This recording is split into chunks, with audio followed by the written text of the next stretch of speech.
Good morning. आज की ताज़ा खबर में आपका स्वागत है फ्रेंड्स। आज हम पहले हमेशा की तरह ग्लोबल न्यूज़, कुछ इंडिया स्पेसिफिक न्यूज़, फिर कुछ स्टॉक स्पेसिफिक न्यूज़ के बारे में बात करेंगे। लास्ट तक वीडियो को ज़रूर देखिएगा। लास्ट में नॉलेज सेक्शन जैसे हमेशा की तरह आज भी है, उसके बारे में काफ़ी इंटरेस्टिंग एक आर्टिकल है, थोड़ा सा उसके बारे में डिस्कस करेंगे स्पेसिफिकली टू यूएस मार्केट्स। तो कल आई एम श्योर आप अगर मॉडल पोर्टफोलियो सब्सक्राइबर हैं, वी हैव रिमूव्ड वन, मतलब एक market linked rebalancing we have done, जो बहुत कम करते हैं हम कि मार्केट ड्रिवन कुछ एक रीबैलेंसिंग है, बट एक गवर्नेंस इशू एक कंपनी में आया। आई am sure you guys have seen the note. तो अगर नहीं देखा है तो वो स्टॉक जो है वी हैव चेंज्ड इट। कई लोगों को कई ईमेल्स वगैरह चेक नहीं करते हैं, तो I thought that I will announce it here as well because lot of people are model portfolio subscriber as well. तो डू चेक दैट। अगर आप मॉडल पोर्टफोलियो सब्सक्राइबर नहीं है तो ज़रूर एक बार investindia.in वेबसाइट पे जाइए and check the portfolios which we are working और किस तरह का उनका परफॉर्मेंस है, that all you can check. Start करते हैं आज का मॉडल आज की ताज़ा खबर, राइट। तो सबसे पहले जैसे मैंने बोला ग्लोबल न्यूज़, तो यूएस मार्केट्स पॉजिटिव थे। Tech sector was doing well consistently, लगातार वही चल रहा है। और कुछ रिजल्ट्स आए सेल्स फोर्स के और एक आध दो छोटी छोटी कंपनीज के, and they were lot positive. थोड़ा सा सबने अपनी गाइडेंस इंप्रूव की है, एंड दैट लाइक मतलब उनको लगा कि भाई ये कर रहे हैं तो आगे जो है बाकी कंपनीज के भी रिजल्ट शायद नेक्स्ट इस क्वार्टर के काफ़ी अच्छे रहेंगे, और इस तरह से थोड़ा सा मार्केट में ओवरऑल पॉजिटिविटी रही, right, in the US markets. अगर हम ऑयल की बात करें, राइट, तो ऑयल प्राइजेस अराउंड $74 के आसपास चल रहे हैं। ब्रेंट के थोड़े से बढ़ रहे हैं, कम हो रहे हैं, उसके आसपास चल रहे हैं। ऑफ कोर्स वेस्ट एशिया में अगर हम बात करें या गल्फ नेशंस, मतलब स्पेशली अगर हम अब सीरिया में भी थोड़ी सी एस्केलेशन शुरू हो गई है। इसराइल हजबुल्ला में भी एक शेकी सीज फायर बेसिकली चल रही है। रशिया यूक्रेन वॉर भी थोड़ा सा एक हॉट चल रहा है, राइट। तो there are lot of global geopolitical जो टेंशन बोली जाती हैं वो काफ़ी कंसिस्टेंटली चल रही हैं, और उसकी वजह से एक थोड़ा सा जितना होना चाहिए था लगता है उससे एक पॉजिटिव जो है वो थोड़ा ज़्यादा है ऑयल। मतलब based on the demand scenarios जो ग्लोबली हैं, weakness in China, some weakness in Europe, some weakness even in US, right. और ओवर सप्लाई काफ़ी कट ऑलरेडी कर चुके हैं सऊदी वगैरह, तो अब उनको ये भी है with Trump coming in, right. He has that famous word dig baby dig, right. तो he is very pro digging oil. मतलब उनको लग रहा है कि भाई ऑयल जो है, US is such rich country in oil, specially shale oil जो वहाँ पर चलता है। तो Trump is of that opinion कि they should take more market share. Obviously Middle East and this West Asia country, Saudi and all, UAE and all are of this opinion कि भाई अगर हम लगातार, मतलब बाकी भी सारे ओपेक प्लस कंट्री जिसमें यूएस नहीं है, उनको ये लग रहा है कि भाई हम अगर प्रोडक्शन कट करते ही चले गए तो हम जो है स्पेस दे रहे हैं यूएस को, राइट, और to be there and to gain that market share, और एक हम प्राइस भी बढ़ा के रख रहे हैं, तो उनके लिए वो काफ़ी प्रॉफिटेबल भी हो रहा है। तो यही चीज़, यही डिस्कशन जो है काफ़ी चल रहा है कि भाई इज़ दिस गुड और रॉन्ग, ओपेक कंट्रीज़ को प्रोडक्शन जो है वो बढ़ानी चाहिए या नहीं चाहिए। अगर वो बढ़ाएंगे, राइट, तो देन अगेन तो मार्केट्स में थोड़ा सा ये चीज़, मतलब ऑयल प्राइजेस पे स्ट्रेस रह सकता है, कंसिडरिंग ऑफ कोर्स जो थोड़ा जियोपॉलिटिकल चीज़ें थोड़ी इम्प्रूव हों। साउथ कोरिया में I am sure you guys have heard it already, right. There was an attempt by the current president to put a martial law, to put an emergency in the country, but वो नहीं हुई। But उसकी वजह से वहाँ पे expected है कि the current president may be impeached. तो एक पॉलिटिकल इंस्टेबिलिटी की वजह से मार्केट जो है, south Korean market is not doing so well. France में भी जो है नो कॉन्फिडेंस मोशन चल रहा है करंट गवर्नमेंट के अगेंस्ट, राइट, और उसका भी थोड़ा सा इम्पैक्ट जो है वो मार्केट पे दिख रहा है। यूएस का जो ट्रेजरी यील्ड है वो थोड़ा सा बढ़ गया, अराउंड 4.25 जो है वो क्रॉस कर गया है।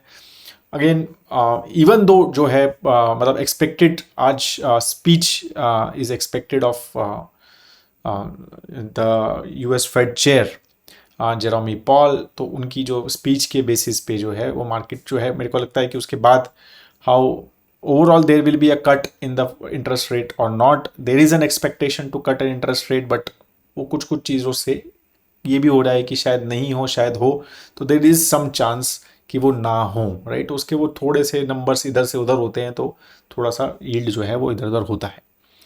चाइनीज़ का जो पीएमआई डेटा आया, सर्विस पीएमआई, वो थोड़ा कम आया 51.5 विच इज़ 52, तो थोड़ी सी स्लो डाउन वहाँ पे, एक वीकर न्यू बिजनेस ग्रोथ जो है वहाँ पर दिखी।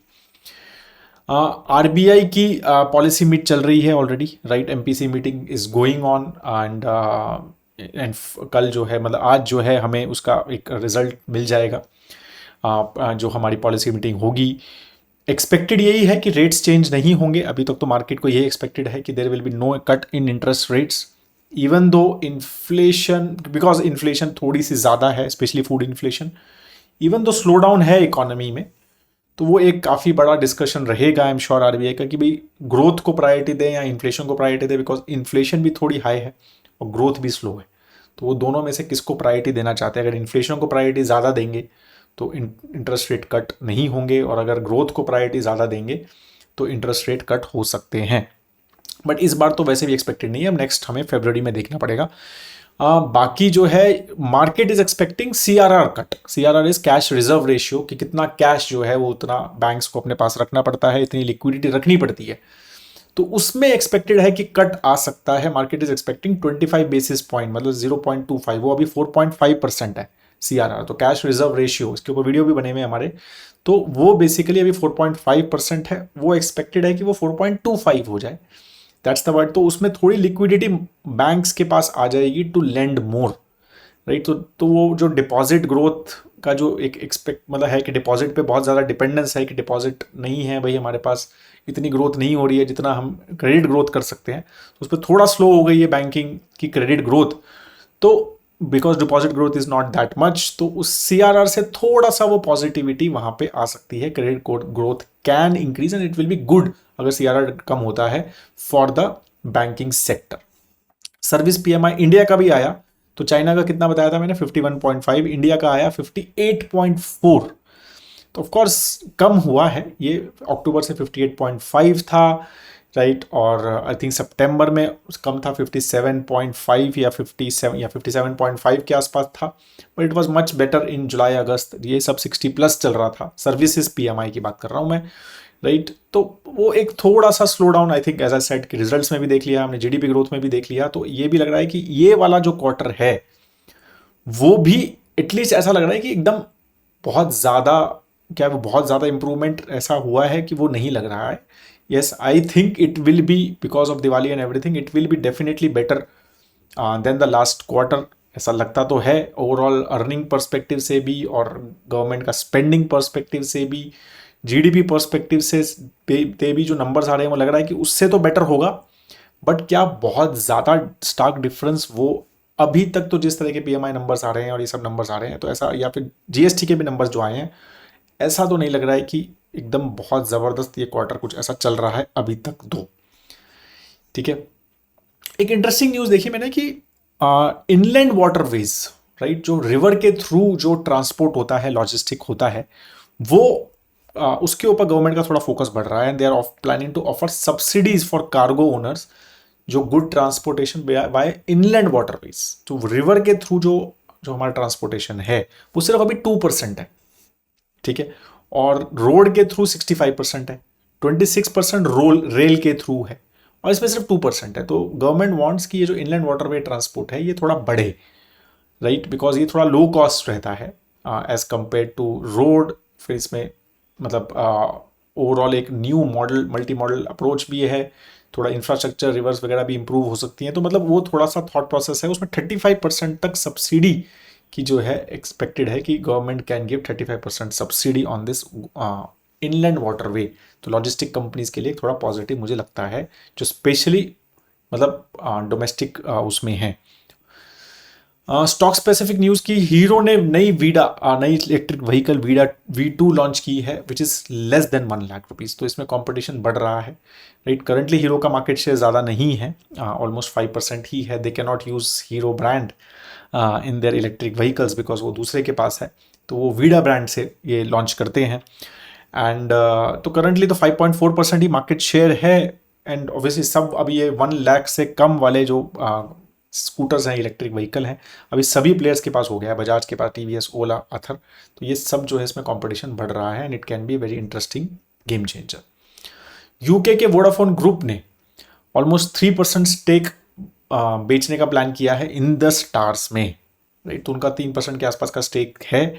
358 करोड़ की ये डील एक्सपेक्टेड है overall, and it will help them in clearing some of their debt जो कि उन्होंने इंडियन एसेट्स के अगेंस्ट लिए हैं, राइट। तो वो उनको थोड़े करेंगे। And also they are planning to put some money to Vodafone Idea outstanding dues clear करने के लिए। अब उनका जो स्टेक है इन द स्टार में लेस देन 1% हो गया है।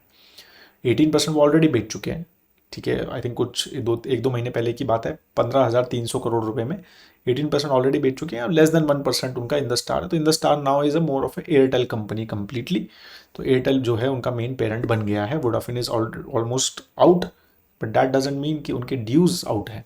उनके अभी भी बहुत ड्यूज हैं इन द स्टार के वोडाफोन के साथ, and that will be a factor जो वो प्ले करेगा ही performance of in the Tower in the future as well. Bharti Airtel ने ऑलमोस्ट 1.2 बिलियन डॉलर की डील साइन की है एरिक्सन के साथ, एज वेल एज नोकिया के साथ एंड सैमसंग के साथ, to renew their new equipment orders and service renewals, right. तो ये ओवरऑल ये सब चीज़ें कर रहे हैं, expanding 4G and preparing for 5G, right. वो जो है उनका उसके लिए कॉन्ट्रैक्ट्स जो हैं ये कर रहे हैं, उन्होंने जो ये दिया हुआ है। स्टार सीमेंट की एक्सपेक्टेड बात चल रही थी, कुछ सोर्सेज से न्यूज़ आ रही थी कि भाई अंबुजा सीमेंट जो है शायद उसको एक्वायर करे। तो अभी तक जो है Star Cement has completely dismissed these reports, ठीक है। एंड तो दे सेड कि we hereby clarify that news item is speculative and the company is not engage in any discussion in this regard. So that's what it has said. एक और interesting जो news आई थी, nothing as such direct related to stock market but edtech market के बारे में और overall online learning के बारे में एक इंटरेस्टिंग न्यूज़ थी कि एलन इंस्टीट्यूट, ठीक है, तो काफ़ी बड़ा एक इंस्टीट्यूट है, IIT की तैयारी कराता है। तो they are in talk to acquire Unacademy को एक्वायर करने की बात चल रही है और $800 मिलियन में ये बात चल रही है, ठीक है। तो और आपको पता है कि अनअकैडमी 2021 में, ठीक है, तो उसकी वैल्यूएशन जो थी ऑलमोस्ट $3.4 बिलियन की थी। तो 1/4 वैल्यूएशन जो है वो हो चुका है और we have seen that in Byju. तो आपकी तो काफ़ी हालत ख़राब है it seems, and now Unacademy. तो डेफिनेटली जो एक बहुत बड़ा euphoria specially in Covid develop हुआ था in this online learning space, वो एक डाई डाउन होता हुआ नज़र आ रहा है, ठीक है। तो ऑनलाइन लर्निंग में ये इम्पैक्ट है। तो आप मुझे बताइए कि आपको क्या लगता है कि is this a sector which will, मतलब है कि डेफिनेटली एक ऑनलाइन लर्निंग में मेरे को नहीं लगता है कि ये कंप्लीटली आउट हो सकता है। Online learning will always be there but it will always be a supportive, मुझे ऐसा लगता है सपोर्टिव एक थॉट प्रोसेस से रहेगा कि आप एक कोई चीज़ पढ़ रहे हो, आप एक कई क्लासेस ले रहे हो, ट्यूशन ले रहे हो, कोचिंग ले रहे हो, या फिर खुद पढ़ रहे हो, and online can help you in clearing some concept, but only online I think model has at least is failing it seems, especially with these kind of things, right? तो Unacademy being a very big player in it, right? और एक unicorn था काफ़ी बड़ा और काफ़ी बात होती है उसके बारे में। सो दैट इज़, अगर मतलब ये न्यूज़ अभी I don't know, it is a source news, it's not a confirm news. तो ये काफ़ी इंटरेस्टिंग जो है ओवरऑल रहेगा, ठीक है। That is all I have on the news side.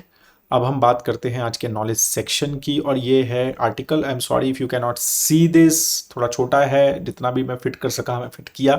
But एक रुचि शर्मा जी जो रॉकफेलर इंटरनेशनल के चेयर हैं, आर्टिकल है basically the mother of all bubbles. तो he is talking about US market, और कुछ नंबर्स हैं, कुछ चीज़ें उन्होंने बोली है। आई जस्ट ट्राई, अगर आप सुन रहे हैं और आप देख नहीं सकते that's fine, I think you will be able to see, मतलब here most of the things. तो उन्होंने बेसिकली ये बोला है कि भाई इतना डिसफंक्शनल जो है ऐसा कभी देखा नहीं है मैंने, कि उन्होंने बहुत ही इंटरेस्टिंग देखो बोला है, in political, diplomatic and military circles, right, about America, right, there he saying in political, diplomatic and military circles the top talk is of a dysfunctional superpower, isolationist abroad and polarized at home, right. तो उन्होंने कहा है कि भाई politically इसकी कोई value, diplomatically इनका कोई वैल्यू कम हो गई है, मिलिट्री वैल्यू कम हो गई है, but in investment the term American exceptionalism is hotter then ever. ठीक है, तो उन्होंने बहुत इंटरेस्टिंग चीज़ें कुछ नंबर्स दिए हैं। The US stock market now floats above the rest, right? Relative prices are highest since data began over a century ago. As a result, US accounts for nearly 70% of leading global stock market index, up from 30% in 1980s. And dollar by some measures trade at a higher value than any time since the developed world abandoned the fixed exchange rate 50 years ago. ठीक है, तो dollar बहुत बड़ा है और US market जो है वो 70% है वर्ल्ड की मार्केट का। ठीक है, तो उन्होंने यही बोला है कि भाई ये जो कंसेंसस है सब यही बात कर रहे हैं कि नहीं ठीक है भाई, अर्निंग्स है, earning power of top US companies इतनी जबरदस्त है तो ये जस्टिफाइड है, their global reach, their leading role in the tech innovation, ये सब चीज़ें उनकी है। एंड उन्होंने कहा कि these trends are all real, but one definition of a bubble is good idea that has gone too far. ठीक है, तो वो गुड आइडिया जो है वो हमेशा है। Awe of American exceptionalism in markets has gone too far. That's what he's saying. उन्होंने कहा कि अमेरिका के ग्लोबल स्टॉक मार्केट जो है, अगर हम ये इकोनॉमी की बात करें तो 27% ग्लोबल इकोनॉमी का पार्ट है यूएस, 27% है, लेकिन स्टॉक मार्केट 70% है, राइट। और उन्होंने कहा है कि जब से ये डोनाल्ड ट्रंप की बात हो रही है आने की, तो ये ऐसा और भी डिस्कनेक्ट बढ़ गया है। इन्वेस्टर्स को ऐसा लग रहा है कि उनके plan to raise tariffs, lower taxes and cut regulations will further inflate US market, उनको ऐसा लग रहा है। एंड तो in November Trump's victory the US put in its strongest month outperformance yet, right. तो नवंबर में सबसे अच्छा परफॉर्मेंस था। तो उन्होंने कहा कि ऐसा लग रहा है कि America is the only nation worth investing, travelling in Asia and Europe I keep coming across investor who seem overawed by global giant. In Mumbai financial advisers are pressing their clients to diversify outside India by buying the one market that's even more expensive, that is America. That's even more expensive than India, that is America. ठीक है, तो ध्यान रखिए words का। In Singapore, he said the host of a lunch with wealth manager asked them, anybody here who does not own Nvidia, not a single hand went up. एक भी हाथ जो है हो गया नहीं है। तो उन्होंने कहा कि ये bubble in this is not a bubble in US market, it's a mania in global markets, right. तो उन्होंने कहा कि at the height of .com bubble in 2000 US stocks were more ज़्यादा एक्सपेंसिवली वैल्यूड थे, बट यूएस मार्केट जो है वो इतने वास्ट प्रीमियम पे रेस्ट ऑफ द वर्ल्ड से ज़्यादा वो कर नहीं रहा था, मतलब ट्रेड नहीं कर रहा था। तो उन्होंने कहा some of the premium is rational. उन्होंने कहा कि भाई ऐसा नहीं है कि प्रीमियम रैशनल नहीं है, some of the premium rational है। Compare to Europe and Japan, US economy जो है फास्टर भी ग्रो कर रही है, बट डेवलपिंग नेशन से वो कम कर रही है। फिर भी वो इस तरह का जो है प्रीमियम जो है वो कभी देखा नहीं है। America's drawing power in global debt and private market is also stronger है, मतलब जो प्राइवेट मार्केट्स में और ग्लोबल डेट मार्केट में भी उन्होंने कहा है कि उसकी पावर बहुत ज़्यादा है, राइट। 2024 में foreigners have poured capital into US debt at an annualized rate of $1 trillion, nearly double the flows to eurozone. ठीक है, $1 trillion डाल रहे हैं। US now attract 70% of flows into the $13 trillion global market of private investment, which include equity and credit.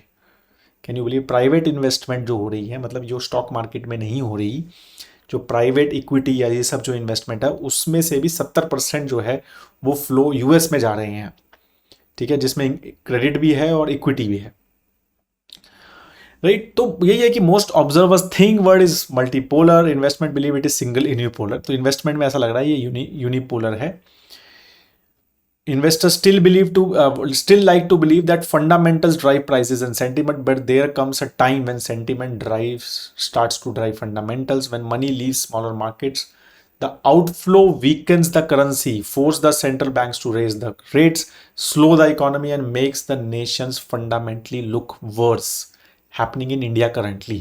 तो उन्होंने कहा कि जो आउटफ्लो होता है पैसे का छोटे कंट्री से अमेरिका की तरफ, तो उससे क्या होता है, पैसा निकलता है, ठीक है, उससे करेंसी वीक होती है जो हो रही है इंडिया की, फोर्स तक central bank to raise interest, इसलिए हम रेट कट नहीं कर पा रहे हैं, स्लो द इकोनॉमी, हमारी स्लो हो रही है इकोनॉमी, और make the nations fundamentally look worse, talk of bubbles in tech or AI or in investment strategy focused on growth and momentum obscures the mother of all bubbles in US market। उन्होंने कहा कि ये जो है ये से इतनी ज़्यादा टॉक बात हो रही है टेक और एआई की, जो यूएस मार्केट में ओवरऑल बबल है इसके बारे में बात नहीं हो रही है। तो what finally he said, America is overowned, overvalued and overhyped to a degree never seen before. As with all bubbles, it is hard to know when this one will deflate or what will trigger its decline, but I will sketch out some of the possible scenarios in my next column. So ये काफ़ी interesting जो है उन्होंने article दिया है on the mother of all bubbles, which is US stock market. तो again, I'm sure there will be people who may like it, who may not like it, and there will be different opinions, and that should how it should be. But I just wanted to present this. I'm not saying कि this is all correct, ये है वो है, that's like he said कि earnings हैं, justified है, top companies बहुत अच्छा परफॉर्मेंस, इनोवेशन ज़बरदस्त है वहाँ पर टेक में स्पेशली, तो वो सब चीज़ें सही हैं। बट क्या ये भी सही है इतना ज़्यादा डिफरेंस कि एक मार्केट 70% ग्लोबल मार्केट का हो, तो definitely that also seems to be a reason. And जो ये बोल रहे हैं ना, बिल्कुल I am telling, I talk to so many investors, ये बहुत है, बहुत स्पेशली पीपल एनआरआईज वगैरह के लिए कि अरे यार इंडिया में क्यों डालना है पैसा, यूएस में ही डाल के रखते हैं, तो ये क्योंकि वो बेटर कर रहा है ये है, तो ये काफ़ी ज़्यादा जो है इस टाइम पे ये डिस्कशन हो रहे हैं। तो I think we should be aware, and diversification वो बहुत ज़रूरी है। इंडिया जो है, अब अगर हम देखें सारी जगह पे, ट्रम्प एक बहुत बड़ी अनसर्टेनिटी यूएस में आ रही है, यूरोप की तो हालत ख़राब है ही, जापान वी हैव सीन मतलब again regime change and everything, अभी साउथ कोरिया की हालत आप देख रहे हैं, राइट, चाइना तो ऐसे मतलब, तो अब सब कंट्रीज अगर हम देखते हैं मतलब अगर सब चीज़ों में, तो India really looks well in terms of lot of things, in terms of politically, economically, right. तो we are very, it seems we are very well poised to grow very well, at least in long term, that's what it seems like. Valuations अभी ठीक ठाक correct भी हुए हैं, थोड़ा सा एक रैशनैलिटी मेरे को लगता है वैल्यूएशंस में भी आई है, so we should all think from that perspective as well. That is all I have on this. Interesting था मेरे को लगा, ठीक है, तो I will share with you. Have a great time at दोस्तों, जय हिंद।